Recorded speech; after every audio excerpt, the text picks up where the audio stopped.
سلام دوستان، به کوکینگ تیتی خوش اومدین. امیدوارم حالتون خوب باشه. امروز اومدم با دستور تهیه یه دسر شکلاتی فوری بریم که با هم آموزشش رو ببینیم.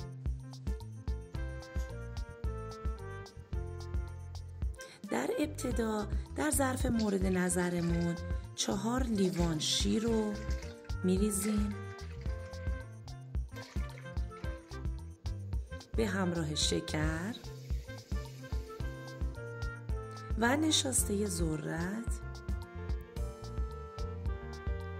و شکلاتای تخته‌ای خرد شده رو با هم خوب مخلوط میکنیم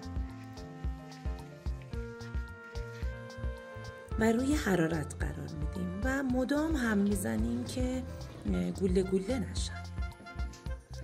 وقتی که به غلظت مورد نظرمون رسید حرارت رو خاموش میکنیم، از روی حرارت برمیداریم. مقداری از موادمون رو با خامه صبحانه مخلوط میکنیم.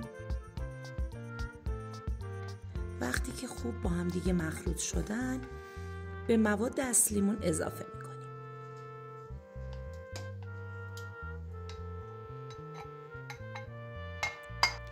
سپس با همزن خوب هم میزنیم تا خامه به خورد مواد بره. وقتی که از داغی افتاد موادمون رو داخل میکسر میریزیم به همراه بیسکویت پتیبور خرد شده و مقداری موز. خوب میکسشون میکنیم تا یه مواد یک نواخت و یک دستی به ما بده. خب دوستان، مواد ما یک دست و یک نواخت شد. الان میتونیم تو ظرفای سرومون بکشیم.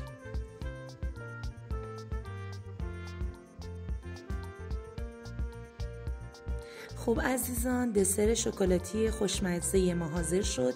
اگه از ویدیو خوشتون اومد ممنون میشم ویدیو رو لایک و کانالمون رو سابسکرایب کنید. نوش جان.